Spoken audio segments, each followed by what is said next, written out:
President of the United States, accompanied by the Prime Minister of the United Kingdom.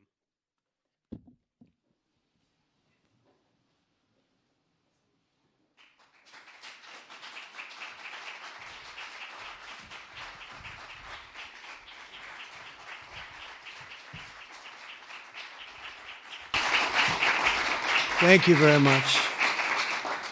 Thank you very much. Great honor. Today it's my privilege to welcome the Prime Minister of a very special place, the United Kingdom, to the White House. Prime Minister Stammer, you've been terrific in our discussions. You're a very tough negotiator, however. I'm not sure I like that, but that's okay. Very, very special person. The Prime Minister and I have gotten off to an outstanding start. The U.S. and U.K. have a special relationship, very special, really like no other, passed down through the centuries, and we're going to keep it that way. We're going to keep it very strong as it is. Very importantly, I was just notified by letter from King Charles that he's extended through the Prime Minister a historic second state visit to the United Kingdom. And that's a great honor because it's never happened before. One person has never been extended that honor, and I really do call it an honor, but it's not for me, it's for our country. It's respect for our country. So I just want to thank you, and I want to thank King Charles. Thank you very much, and we accept. I don't know if the media is going to follow us. I have a feeling they might. Okay, thank you very much. Appreciate it. I'm pleased to say that the bust of one of the Prime Minister's greatest predecessors, Winston Churchill, is now back in the rightful place in the Oval Office, and we're very proud of it. Our meeting today and the various breakout sessions we had were tremendously productive. Most importantly, I provided the Prime Minister with an update on our efforts to end the bloody and horrible war in Ukraine with Russia, which would never have happened if I were president. That was not going to happen. I promise you that. After 3 years of hellacious conflict, approximately 1 million Ukrainians and Russians have been senselessly killed, but the number, I believe, is much higher than that. Countless schools, hospitals, towns, and beautiful ancient churches have been absolutely obliterated. To begin the process of ending this spiral of death, I had historic back-to-back calls with President Putin, very successful calls, I might add, and President Zelensky, and my team also spoke with the Secretary General of NATO on numerous occasions, and we're working very hard to get that war brought to an end. I think we've made a lot of progress, and I think it's moving along pretty rapidly. And I want to thank all of the people that are here that have been working on it. And we'll let you know what happens. It'll either be fairly soon or it won't be at all. In addition, this week I met with President Macron of France, as you know, and held talks with members of the G7. Tomorrow, the progress toward peace will continue when President Zelensky visits the White House. He'll be here tomorrow in the early part of the day, and we'll be signing a historic agreement that will make the United States a major partner in developing Ukraine's minerals and rare earths and oil and gases, and we have a great understanding. I think it's going to be great for Ukraine. We're going to be at the site, and we'll be digging. We'll be digging. Dig we must. A big utility in New York, Con Edison, they used to have a sign, dig we must, and we will be digging. But much of the European aid to Ukraine has been sent in the form of loans for which they expect to be paid back, and we didn't have that honor under the Biden administration. He sent money, or just sent it money after money after money, and never had any knowledge of ever seeing it back. Maybe $300 to $350 billion, but under the breakthrough agreement, very unusual, which everyone said was difficult to get, but it's really very good for Ukraine and very good for us. The American taxpayers will now effectively be reimbursed for the money and hundreds of billions of dollars poured into helping Ukraine defend itself, which by and of itself is a very worthy thing to do. We've paid far more than any other country, and with most of our support, it's been paid in military, the finest weapons anywhere in the world. This includes vast amounts of military hardware, ammunition, and various other things that we now have to start rebuilding our own stockpiles. Additionally, the minerals agreement will provide the basis for a more sustainable future relationship between the United States and Ukraine, and thus stimulate the long-term prosperity that will help the Ukrainians rebuild their country. It's been demolished, and the ruined infrastructure. The infrastructure, as you know, is in very bad shape. In just over 1 month, our administration has already achieved more progress toward peace than years in the other administration, where they did nothing toward peace. They didn't understand what was happening. Our approach is basically common sense. As I said, so many of the things that we do are based on common sense. If you want peace, you have to talk, both sides. As I discussed with Prime Minister Stammer, the next step we're making is toward a very achievable ceasefire. We hope that that can happen quickly, because thousands of young people, in this case, we're not talking about Americans, we're talking about Ukrainians and Russians are being killed every week, thousands.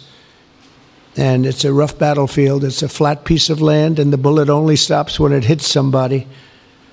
And this week, I saw the reports, and it's I don't even want to say what they are, but thousands of people, young, vibrant people died. And we want to stop that. Senseless. Should have never happened. This will lay the groundwork for a long-term peace agreement that will return stability to Eastern Europe, and hopefully ensure that such a terrible war will never happen on European soil, or for that matter, anywhere again. It's a horrible thing that's going on. The disaster in Ukraine shows exactly why it's so important for the United Kingdom and other NATO partners to make large investments in their defense capabilities. In many cases, 4% or 5% of GDP would be appropriate. I know that they're raising it. I just read an article, a great article, about the work you're doing in the UK as to the military. You're raising it quite a bit, which is a great thing to do for your country. It's a great thing to do. It's sad that we need that, but probably need that. So congratulations on that. I know you got it through. After years of chronic underfunding, there's an urgent need to catch up for some countries. And I want to thank the Prime Minister once again for traveling here today. Working together, I believe that will once again demonstrate the power of our country's unique friendship. This is indeed a unique friendship. It's been many years, and I think it's only gotten stronger, and we will make sure that it stays that way. We're going to have a great trade agreement. One way or the other, we're going to end up with a very good trade agreement for both countries, and we're working on that as we speak. I think we'll have the confines. I think we'll have something maybe even in terms of possibilities agreed to very shortly. JD's working on it, Vice President, and Scott, and I'm just looking at this all from Mike. You're going to work on it. Everyone's going to work on it. We'll see if we can do something pretty quickly, but we're going to make some great trade agreements with the UK and with the Prime Minister, and it'll happen very quickly. So I just want to thank you again, and please thank King Charles for the invite, and I look forward to you giving our acceptance on behalf of the United States of America. Thank you very much, sir.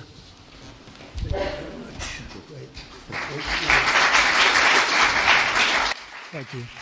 Well, thank you very much, Mr. President. Thank you for your hospitality. Thank you for your leadership. This has been a very good and very productive visit. And with your family roots in Scotland and your close bond with His Majesty the King, it's good to know that the United Kingdom has a true friend in the Oval Office. And it was so good to see the bust of Winston Churchill back in its rightful place just a moment ago. But look, in a moment of real danger around the world, this relationship matters more than ever. We remain each other's first partner in defence, ready to come to the other's aid, to counter threats wherever and whenever they may arise. No two militaries are more intertwined than ours. No two countries have done more together to keep people safe. And in a few weeks, we mark VE Day, the 80th anniversary of victory in Europe. Britain and America fought side by side to make that happen. One of the greatest moments in our history. We stand side by side still today, and we're focused now on bringing an enduring end to the barbaric war in Ukraine. Mr. President, I welcome your deep and personal commitment to bring peace and to stop the killing. You've created a moment of tremendous opportunity to reach a historic peace deal, a deal that I think would be celebrated in Ukraine and around the world. That is the prize. But we have to get it right. There's a famous slogan in the United Kingdom from after the Second World War. That is that we have to win the peace. And that's what we must do now. Because it can't be peace that rewards the aggressor or that gives encouragement to regimes like Iran. We agree history must be on the side of the peacemaker, not the invader. So the stakes, they couldn't be higher. And we're determined to work together to deliver a good deal. We've discussed a plan today to reach a peace that is tough and fair, that Ukraine will help shape, that's backed by strength, to stop Putin coming back for more.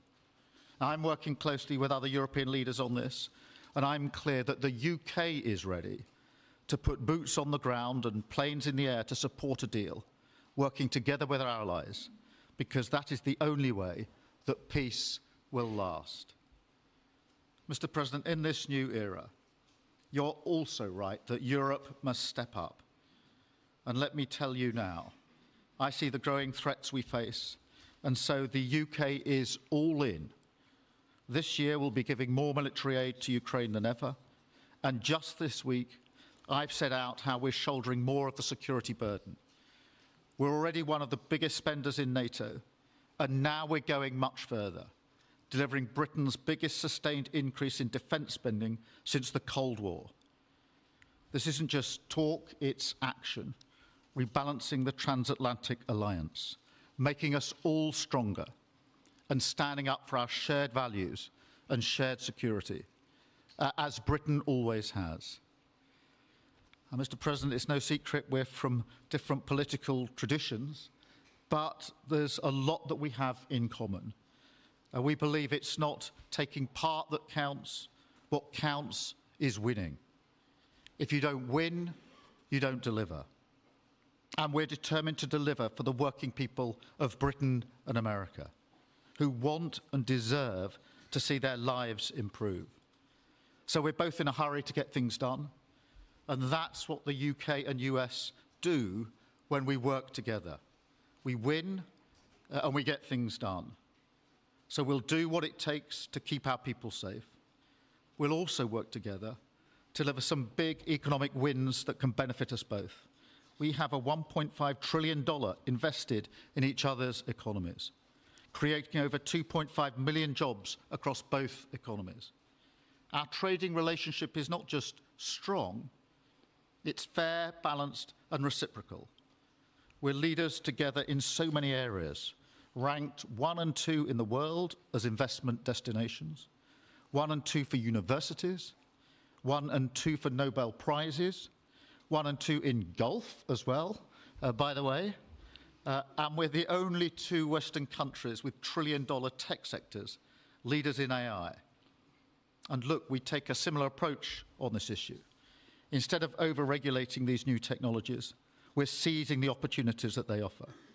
So we've decided today to go further, to begin work on a new economic deal with advanced technology, great technological innovations of the last century. We have a chance now to do the same for the 21st century. I mean, artificial intelligence, finally to underline the importance of this bond.